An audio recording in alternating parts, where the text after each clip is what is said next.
Hey there, good looking. How you doing? Welcome back to the FNaF show number 5, baby. Today's special guest is actually Dawko's Games.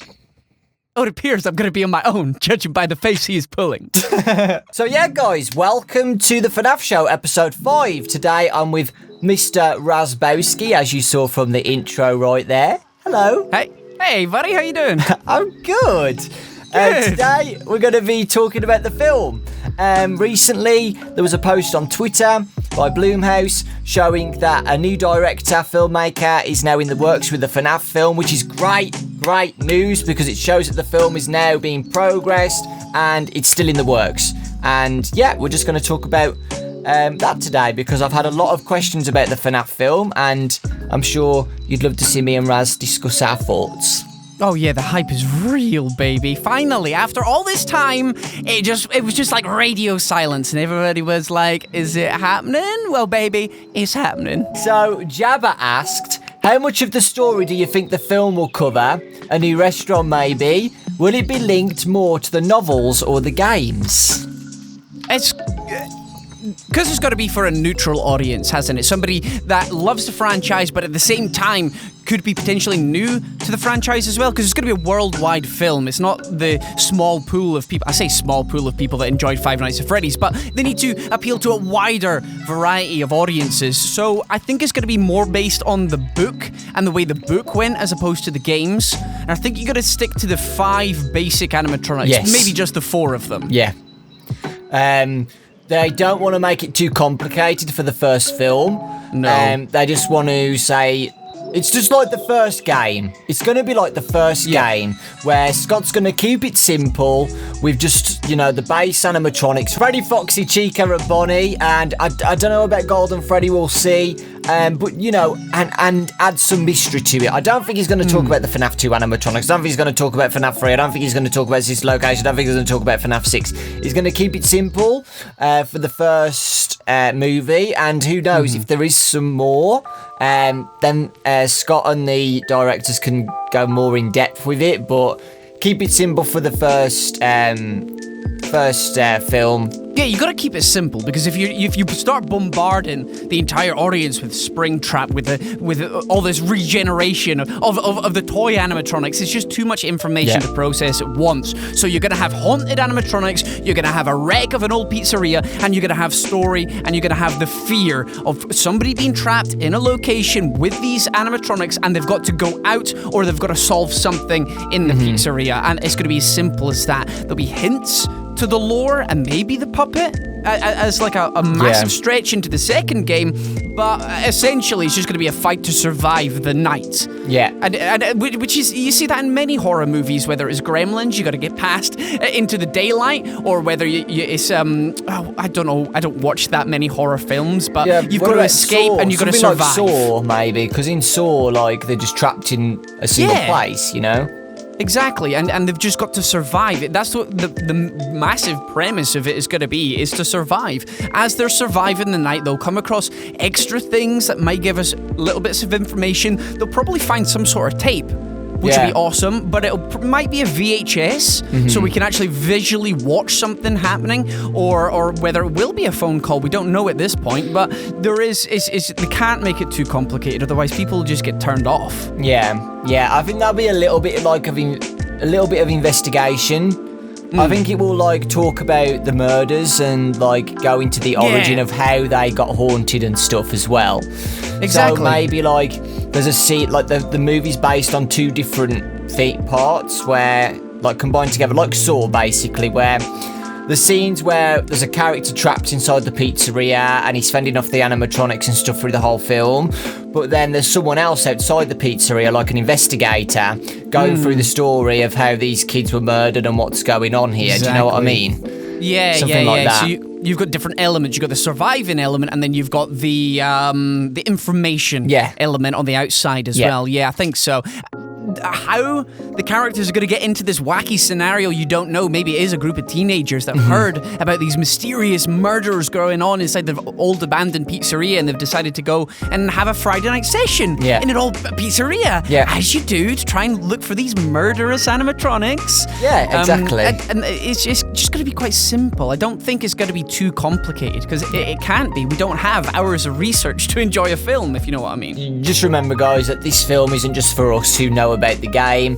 As Raz said, it's got to be for everybody, so everybody needs to understand it. People who haven't even heard about Five Nights at Freddy's need to understand this film, so it has to, it has to be quite simplistic for now. Even more so than the books, because the books are pretty much aimed at the fans. Yeah, exactly. And giving us a little bit of extra taste of the Five Nights at Freddy's vibe. Yeah. Whereas the film really has to be for general release to literally Granny Scroggins and her, 16-year-old niece. It has to be like her niece? Yeah, that works, right? It's got to be for everyone.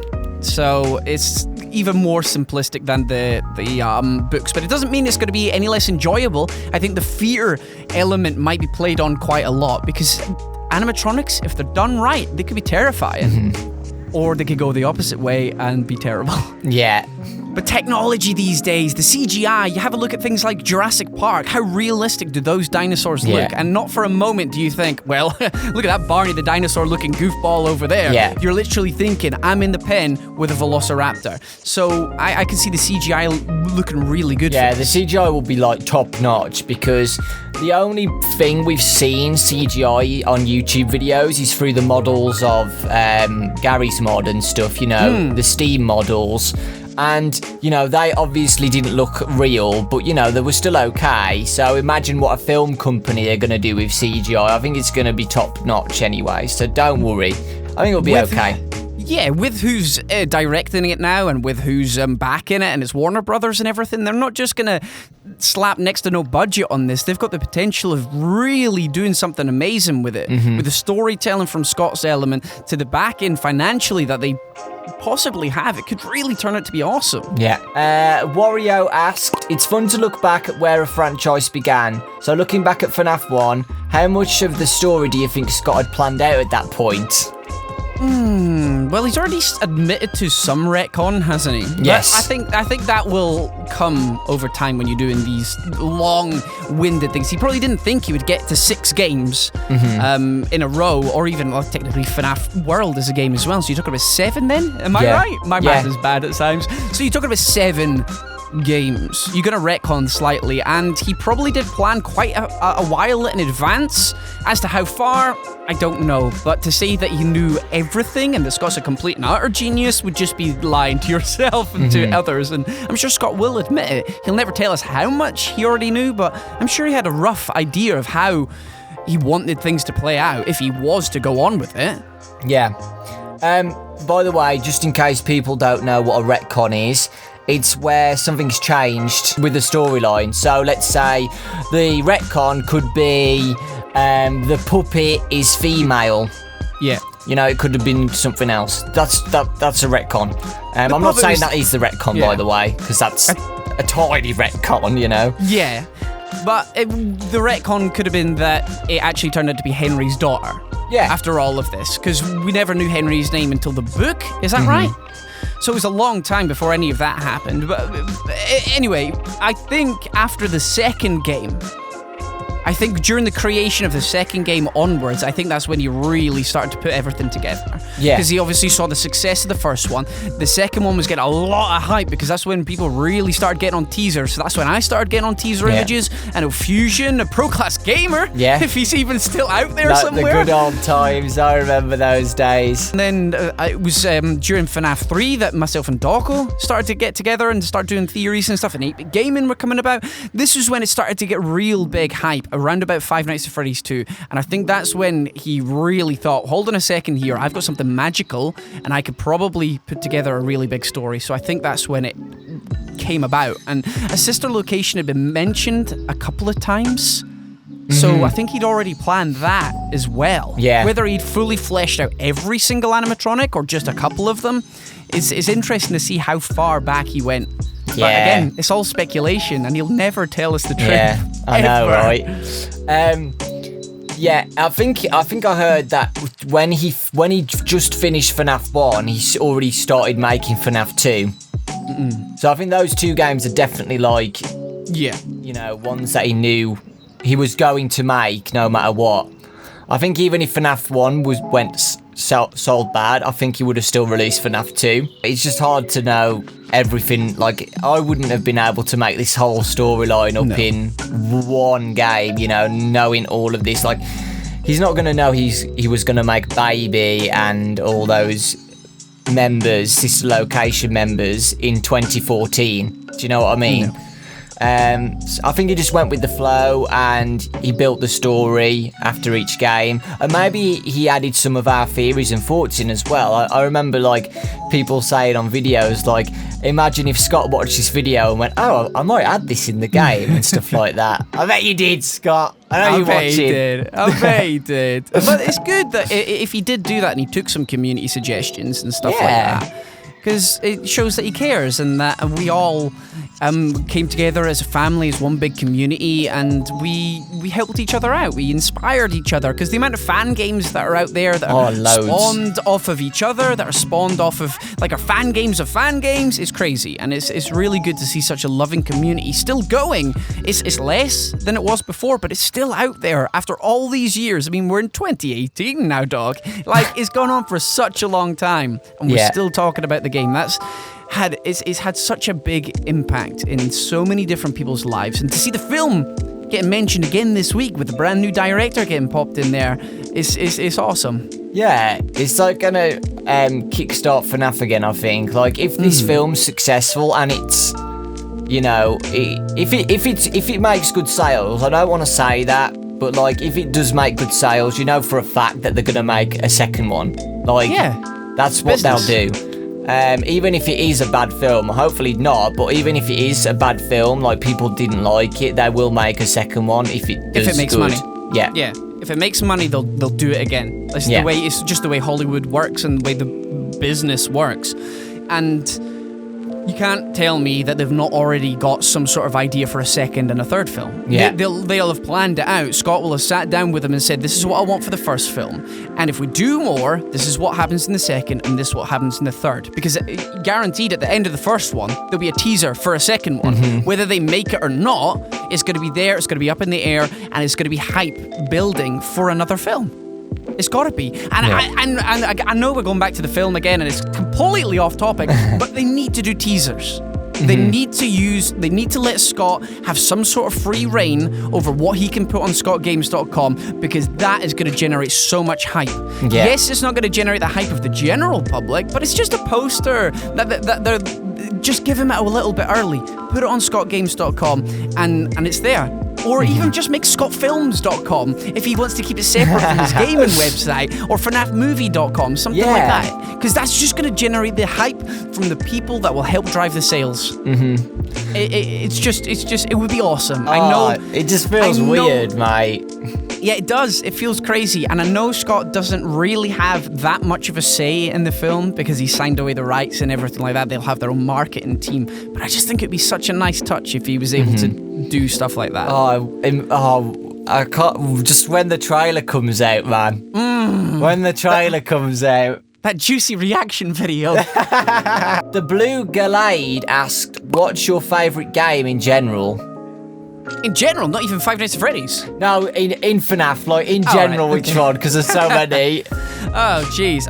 Okay, so I would probably say FNaF 1 for the initial hype. And I think, personally, it's still the scariest. I've gone back to play it a couple of times since I originally did it on the channel, and it just feels so much more intense than the other games. There's less coming at you, if you know what I mean. Because you're constantly having to keep an eye on Foxy, then you've got Bonnie and Cheek on the left and right, then you got to focus on Freddy as well, as he laughs, as he teleports from place to place. It's almost simpler, yet more difficult, if you understand what I mean. Five Nights at Freddy's 2, after the first initial plays, it just became really hard and became more frustrating than terrifying. But that game was amazing because of the lore. So I'm going to say Five Nights at Freddy's 1 for gameplay, Five Nights at Freddy's 2 for the lore, because that's when it really hooked people in. I always like FNaF games where they're in the pizzerias. I don't know why, but it just gives me it gives more of a creepy factor to it, where you see them on the stage and this is where they belong. They belong here. Yeah. So when they're out of place from where they're supposed to be, I think that's what makes it creepy. You know, how they're out of place in their own location. And yeah, that's all I'm saying. So obviously FNaF 1. I did like Sister Location a lot though as well, because, you know, it is kind of like a pizzeria, and I liked how Scott branched out and it was more of a free roam game. And the voice acting as well made a big difference, and the private room and all that jazz, I loved it to pieces. And I will say FNaF 6, the hype part where, you know, you're throwing pizzas around and then you just see Baby out of nowhere. That was probably the most special moment for me, doing YouTube with FNaF and stuff. That was the most hype. So yeah, I like a lot of them. Just wasn't expected, was it? FNaF 6 sort of came out of nowhere. Biggest troll. Biggest troll. Scott's biggest troll. So good at it. Thing is, after all these years, you think we'd expect it, and then he still manages to surprise us somehow. I know, right? He's a master at that. But now we know. Like, we know. Like, this is the thing, though. When Scott says, like, I'm not making any more, you know, that's it, I'm done. We're not going to believe him, because we'll just think, Scott, we know what you're doing. And he'll be like, no, seriously, I'm not making another one. And we're like, oh, Scott, okay, mate, you keep saying that. And then if he's got ideas, as he said before, he's going to make them. And let's face it, there's a film coming out, and if you're wanting to make money, then you're going to make another game to coincide with the film's release, whether it's after the release to go with a hype, or whether it's before the release to build the hype for the film. And there's got to be something else. Again, I'm just thinking in a business mind. If he's not got ideas, I don't think Scott will put something out there if he's not got a solid idea. Yeah. We got the book as well. The book, the last book comes out in 4 months. So yeah, apparently it's the last book, so that's going to be interesting. So there's still a lot more to be excited for, you know. Fazzy Bear Spook asked, how did you first find FNaF, and what were your first thoughts?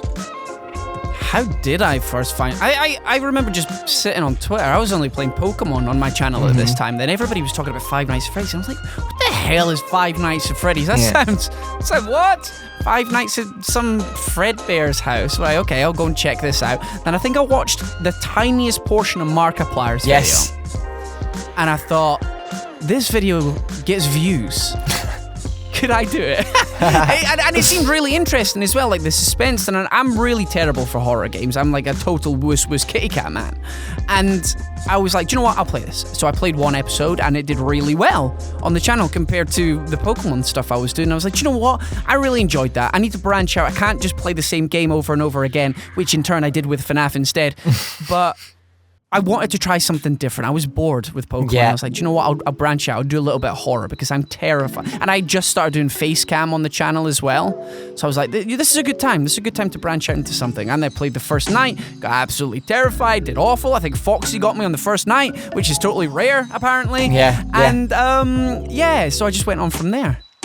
Yeah, I'm the same as Raz. I was, instead of doing videos on YouTube of Pokemon, I did live streams of Pokemon, like shiny hunting and stuff, and I was getting a bit bored because, like, it was at a time where I didn't have the capability of playing other games because people just wanted me to play Pokemon. I saw Markiplier's playthrough, and I saw it, and I was like, yep, I'm doing this, and I loved it. I uploaded the video on YouTube, actually, of my live stream, and yeah, I enjoyed it, and that was when I started watching it. This was like a few days after it came out, and then it died down a little bit. I watched a few lore videos about the secret police investigations in the corridors, and then FNaF 2 teasers started popping up, literally like in October, you know. And then that's when Fusion and ProClass started making videos.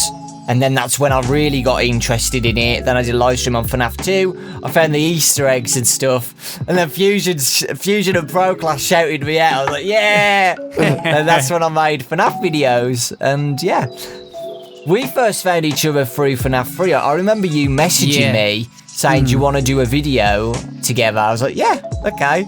And then we did. And here we are. And then the rest is history. 4 years. Is it 4 years later? I don't know. 2015. Was it 14, 15? 3 years. 3 years. 3 years soon. 3 years in like a week. When FNaF 3 came out. It came out in February, didn't it? 3 years ago. Bloody hell. End of February, start of March this time. It was round about then. But I remember the trailer coming out in January. Because I had literally just come home. I was doing some teaching. And I came home and I sat down and then I saw this trailer come up and I was like, holy crap, I've literally just sat down. I went and recorded it. I couldn't be bothered. I really couldn't be. But then I was just suddenly hyped. I watched it and it got like, I think it got like 20,000 to 50,000 views overnight. And this was unheard of for my channel at the time because I had about 11,000 subscribers and it like literally doubled that. In like overnight, I was like, what the hell is this? And then we started, like, I think I put out a couple of speculation videos that night over Springtrap and who it could have been. I even said the purple guy was inside Springtrap, and everyone was like, no. Yeah, like I looked at my videos and I said that as well. And I looked at the comments like, no, that's not right. Oh, we had some bad ones. I watched your 5 Nights at Frozen's video yesterday. Oh, no. It's got like 4 million views. It's my most popular video. How embarrassing. Like, the content I make today, compared to that, and that's my most popular video. Oh. It's always my worst videos that get the most popular. Axel Singularity said, now that the FNaF movie's been given new life by Blumhouse, what era of the story do you think the movie takes place in? I'd say as current day as possible. I would say the early 90s. Do you think it's going to be recent? Bite of 87. When were the games? I can't remember. Like there's no definitive I'd say date between for 70, like late early 70s to 2020 something. Because FNaF 3 was like 2023. Something like that, yeah. But we don't. It was we don't want to know about that yet, though, do we? No. I think the original was set in 93 the 90s, to 95. 93 or 92, 93, 94. I think that's when it's going to be set, that era, FNaF 1 era. Let's just say that because there's no definitive date, but it was early 90s, wasn't it? Yes. Roughly. Yes. I think that's when it's going to be set because, again, it's going to be based on Foxy, Chica, Bonnie, etc. Yeah. What are they called? They're not called the original animatronics, but you know what I mean. The FNaF 1 animatronics. Yeah. They're not withered. They're... They're a little bit like mouldy, but not like withered. No, they're just run down. Yeah, run down. Yeah. It's those ones, that era. That's what it's going to be based on. Yeah, because that's the one they had all the souls in as well. Yeah, before they were freed. So that's where we're going off. That's what I think anyway, because it makes the most sense. You would start off with the first game as well, and then you would go back in time to the diners and stuff once the general audience has learned about what the story's about. It's about trapped souls of kids that have been murdered in the establishment, stuffed into suits, and they've been brought back to life. People are like, okay, I'm hooked. Why are they killing people? What is their goal? How did they come about? And then that's what the second film explains. Yeah. Then if they do a third film, they'll talk about how to solve the problem and to free the souls. Yeah. That's the way I would do it if I was making the films. Yeah. Also, we can't be like... When you're watching the film, please don't be like, I know it's painful. Don't watch the film and go, oh my god, this isn't anything to do with the game. What's this? This isn't like the game. Why has this happened? Why at the end of this film is FNaF 1 location burnt to the ground? This doesn't happen in the games. You can't do that, guys, because Scott said, I think a few times that it's probably not going to be similar to the game storyline because the game storyline is too complicated for everybody to understand in one film.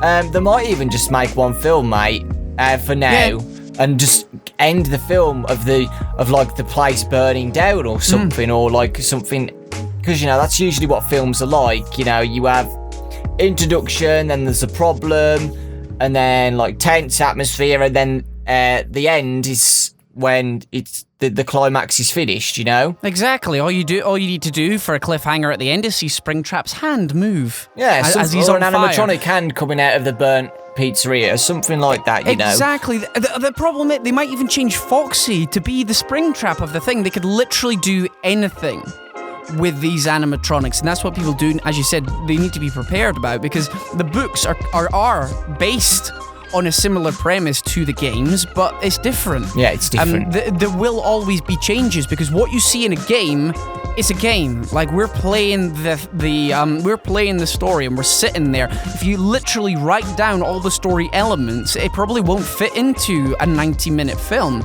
They have to bulk it out with backstories, with characters. They have to do things like that, like they did with the book.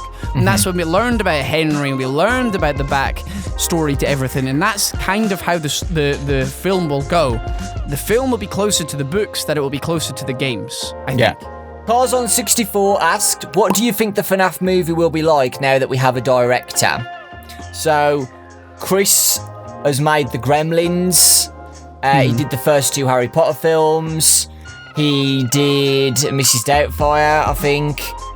He's done quite a lot, but most of them aren't really horror-based. The only one that he's done recently horror-based was a film called The Witch, and I watched that in the cinemas on release day, and I'll be honest, it was okay. It was very boring, but it did have some good parts. But you know, that was just the base of the film. Like, the film was set in the olden times of a girl and a family being in a forest, and then there was a devil or a creature in the forest, and you know, she got lured by the devil and stuff like that. You know, it can be boring. This is a completely different setting, you know. So he's got, you know, he's worked with the Gremlins and stuff, like creatures and stuff like that. And I think it's a completely different setting of that film. So I think it will be a lot more entertaining. But if you take it in a sense of the genre, they're all fantasy related, aren't they? You got Gremlins, you got Harry Potter, you got the Witches. The Witches one sounds closer to what we'd like to call reality, or serious or whatever. But the rest of them are dealing with fantasy creatures, whether it's Harry Potter because you've got all the creatures in there and you've got magic, or whether it's Gremlins, you got the little beasties that feed them after midnight, they turn into scarier beasties. Yeah. So, in a sense of that, you know, he can deliver, or at least help deliver, a fantasy tale. So at least that's promising. He's able to take and open and expand his mind to this world and help create this world. Because Gremlins terrified me as a child. Absolutely terrifying, when it's actually meant to be almost like a comedy sci-fi thing, so it is quite funny. Harry Potter, again, it's not scary, but you believe in the world that he has helped create.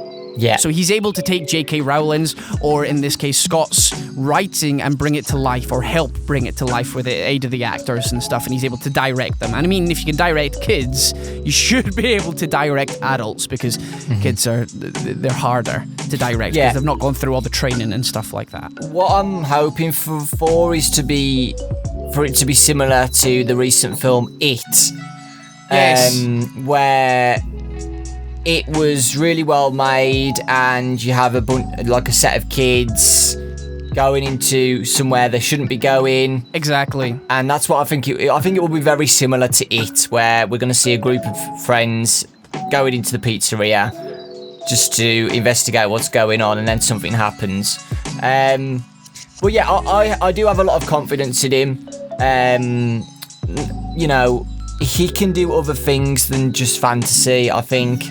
And I loved Harry Potter and some of the films that he's done in the past, so I have a lot of trust in him, and I think he'll be fine. And just remember, guys, it's not just him working on it. Like, there's a whole bunch of people working on the film. It's not just him on his own, and Scott's there as well to guide the film too. Like, I know that he hasn't got the rights, so they can do what they want, but they're obviously going to ask Scott, like, is he happy with this? Is he happy with this? You know, stuff like that. Yeah, well, he's the writer, so you're going to want as much. If I was the director, I would be asking for as much input as possible. Yeah. just to make sure that was true to the story and all of that. I don't know how you can't tell because you don't know the kind of director he is in a personal scenario, but what we can tell is from the Harry Potter. I've read the books, a lot of other people have read the books, and they're good. They're never going to be perfect in translation because film and book and game are all completely different mediums, and they're going to have changes in them. Yeah. But I think this guy, I think he'll do a great job. Yeah. And what do you think the rating of the film's going to be as well? I've had a lot of questions about this. Well, from the fan base, remember the fan base is all the average age has got to be like 14 to 17. Yeah. The current fan base. And I think they would want to tap into that pool again. So I would want it personally to be 15. That's what I'm hoping for. Is it a 15 a rating in America? It's actually not, interestingly enough. It's like, it's PG-13. Right. So, like, they have to have, like, parental guidance if they're 13 plus. But I think that's a 15 here. Right, okay. So, that seems like a good rating for me.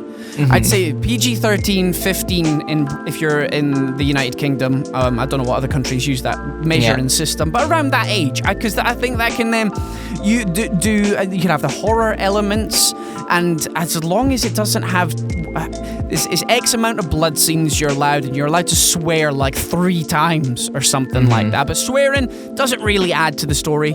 I don't care whether you swear or not. It's the fear. As long as it's got the horror elements, as long as it's got that fear in there, and as long as it's got the atmosphere, that's what I want from it. Yeah, exactly. I don't care if they swear. I don't care if I see blood. Yeah. Like that. None of that bothers me. The blood in a scene is the afterthought. It's the build up that's the horror, the scary part.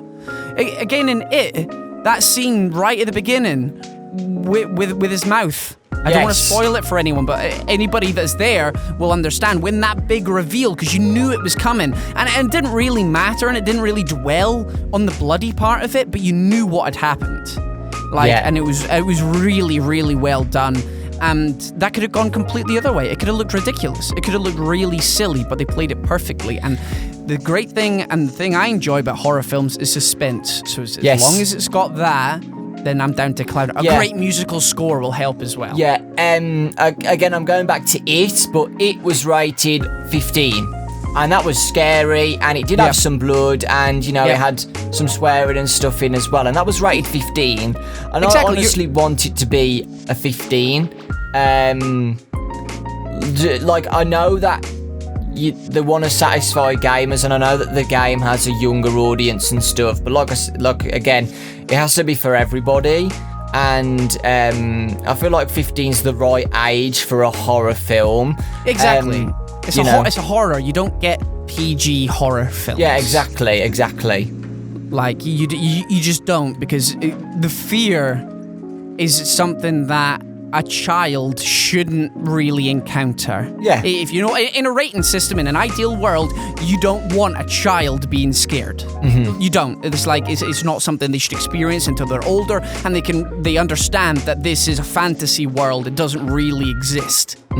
Because if they're too young, they might think it's real. Blah blah blah. That's why kids don't watch 15s and 18s. Obviously, the kids are going to say in the comment section below, they're going to be like, well, I'm only 12 and I've watched a Saw 29 times. Yeah. But you're not supposed to. That's what the age rated. They're advisory things. Yeah, they're for parents to advise their children. If it's an 18 and you watch an 18 at 12, good for you. I played Grand Theft Auto at 12. Yeah. It's just how people develop their feelings towards these more mature themes.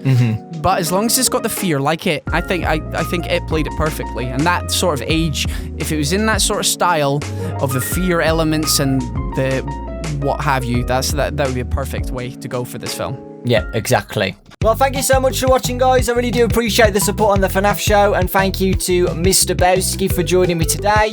Hopefully you guys enjoyed hearing our thoughts about the FNaF film. We are both super excited, and hopefully we get more updates in the future. Now that it might be closer to the date where a trailer's going to drop or something. We're very excited because we both love FNaF.